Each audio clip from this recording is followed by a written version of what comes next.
Hello बच्चों, कैसे हैं आप लोग। आशा करती हूँ कि आप सभी अच्छे होंगे। बच्चों, शुरू करते हैं आज का अध्याय, चुभती भूल। तो बच्चों, आपने बचपन में कौन कौन सी शरारतें की हैं, एक बार सोचिएगा।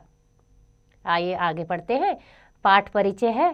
प्रस्तुत संस्मरण में बताया गया है कि एक बच्चा शरारत करके एक बुजुर्ग का अपमान कर देता है। बड़ा हो जाने पर उसको अपनी उस शरारत का अपराध बोध होता है।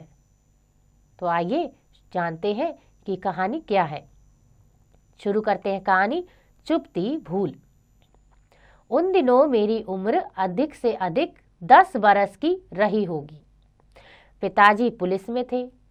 उनकी बदली होती रहती थी, इसलिए मैं छोटी उम्र में ही बहुत से गांव और कस्बे देख चुका था। तो बच्चों, यहाँ पर कहानी लेखक बताते हैं कि मेरी उम्र कम से कम 10 साल की होगी जब मैं छोटा था, और मेरे पिताजी पुलिस में थे, इसलिए उनका एक स्थान से दूसरे स्थान पर जो उनका काम था वो बदल दिया जाता था। तो इसलिए वो छोटा सा बच्चा हर गांव को, हर शहर को देख पाता था। मेरी हमेशा यही इच्छा रहती थी कि बदली का सिलसिला बराबर चलता रहे और मैं नए नए स्थान, नदी नाले, जंगल, पहाड़ आदि देखता रहूं। जब पिताजी की बदली रहली से राहतगढ़ में हुई तब मुझे बड़ा आनंद आया। मैं स्कूल की पुस्तक में राहतगढ़ की प्रशंसा पढ़ चुका था। राहतगढ़ देखने पर पता चला कि पुस्तक में लिखी हुई प्रशंसा अधूरी है।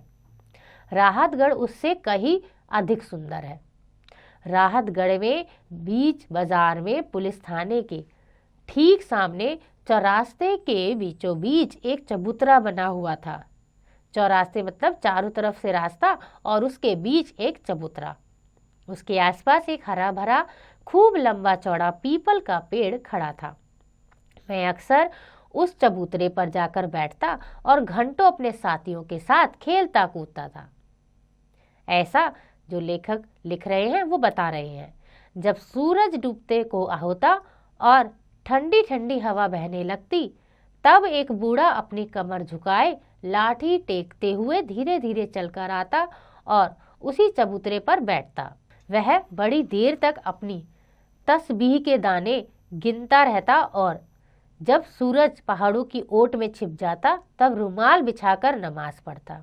यद्यपि मैं घर में पिताजी को भी नमाज पढ़ते हुए देखा करता था, तब भी उस बूढ़े की नमाज में कुछ और ही बात थी। उसकी सन के समान सफेद और लहराती हुई लंबी दाढ़ी, उसका हाथ फैलाकर दुआएं मांगना मुझे अच्छा लगता था। तो बच्चों, जहाँ पर वो बच्चा खेलता था वहीं पर एक बूढ़ा व्यक्ति आता था और नमाज पढ़ता था। वह अपनी तहसीब यानी कि अपनी जो दाने थे, जो माला थी, उसकी गिनता रहता था, दाने गिनता रहता था और नमाज पढ़ता था जब सूरज ढलने लगता था। आगे क्या हुआ? उसकी सन के समान सफेद और लहराती हुई लंबी दाढ़ी, उसका हाथ फैलाकर दुआएं मांगना मुझे अच्छा लगता था। वह बूढ़ा मुझे एक खिलौने के समान जान पड़ता था। उसके साथ खेलने के लिए मेरा मन मचलने लगता। मैं निडर तो था ही, फिर पुलिस वाले का लड़का। उस जमाने में पुलिस वाले देहात में बादशाह समझे जाते थे। सभी उनके सामने थर थर कांपते थे। ऐसे में उनके बाल बच्चों से कोई क्या कह सकता था? इस ख्याल ने मुझे और भी निडर बना दिया था। तो बच्चों, यहाँ पर वो बच्चा कहता है कि मैं एक पुलिस वाले का लड़का था, इसलिए मैं किसी से डरता नहीं था, क्योंकि लोग पुलिस का नाम सुनते ही कांपने लगते हैं, डरने लगते हैं। इसलिए जब वह बूढ़ा नमाज पढ़ने लगता तब मैं उस पर धूल फेंकता, कभी उसे छोटे छोटे कंकड़ मारता और कभी उसका रुमाल खींच लेता। वह बेचारा कुछ ना बोलता, केवल एक आध बार मेरी और टेढ़ी आंखों से देखकर रह जाता। जब उसका जी बहुत थक जाता तब वह मुझसे इतना ही कहता, बेटा इतना उधम ना किया करो, सीधे सीधे खेला करो। यानी वो बूढ़ा कहता कि बच्चों इतना परेशान मत करो, इतनी शैतानी मत करो, आराम से खेलो। इस पर मैं उसकी आफत कर देता था, उसके चारों ओर शोर मचाता, उसे मुंह बनाकर चिढ़ाता, बार बार गाता, बड़ा नमाजी बना है बब्बा, बड़ा नमाजी बना है बब्बा। उस बूढ़े को उस चबूतरे से बड़ा मोह था, यानी कि उस चबूतरे पर बैठना उसे बहुत अच्छा लगता था। वह चुपचाप मेरी शरारतें सहता और रोज उसी चबूतरे पर आकर नमाज पढ़ता। एक दिन वह हाथ फैलाकर दुआएं मांग रहा था कि मैंने उसके सिर पर से टोपी खींच ली और गाना शुरू किया, बब्बा की टोपी बड़ी अनोखी। एकाएक पीछे से किसी ने मेरा हाथ पकड़ लिया। घूम कर देखा तो मालूम हुआ पिताजी है। मारे भय के मेरे प्राण सूख गए। उन्होंने गुस्से में कहा, क्यों बेपाजी, यह क्या है? उस बूढ़े ने लपक कर पिताजी का हाथ पकड़ लिया और कहा, जाने दो भैया, बच्चा है, अभी बेचारे को तमीज ही कितनी है। यह घटना 50 बरस पुरानी हो चुकी है। इस बीच 20 बार मुझे अपनी करतूत पर दुख हुआ है। मैं अक्सर सोचने लगता हूँ कि काश मैं एक बार फिर अपने बचपन को पा लेता और वह बूढ़ा उसी रूप में मेरे सामने आ जाता। तब मैं उसके चरणों पर सिर रखकर कहता, बाबा, आज भी मेरे हृदय में वह भूल कांटे सी चुभती है।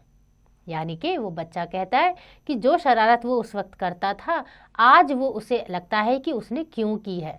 तो उसे लगता है कि काश कि मैं वैसा ही हो जाता और उस बुजुर्ग से माफ़ी मांगता। मुझे माफ़ करो, मैं उन दिनों नादान बच्चा था, तब समझ नहीं थी, मैंने अनजाने में भारी भूल की।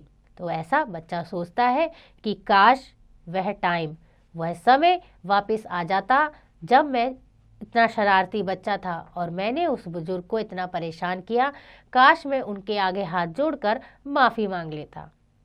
तो बच्चों, यह कहानी लिखी है हजूर बख्श ने।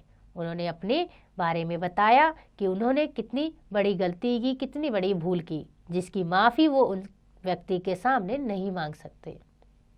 तो बच्चों, इस कहानी से हमें यही सीख मिलती है कि बुजुर्गों का आदर करो। अगर हम उन्हें परेशान करेंगे तो यह हमारे व्यवहार में अच्छी बात नहीं है। इसीलिए हमें जो बूढ़े लोग होते हैं उनकी मदद करनी चाहिए, उन्हें परेशान नहीं करना चाहिए। आशा करती हूँ कि आपको यह अध्याय समझ आ गया होगा। इसका अभ्यास आप स्वयं कीजिएगा।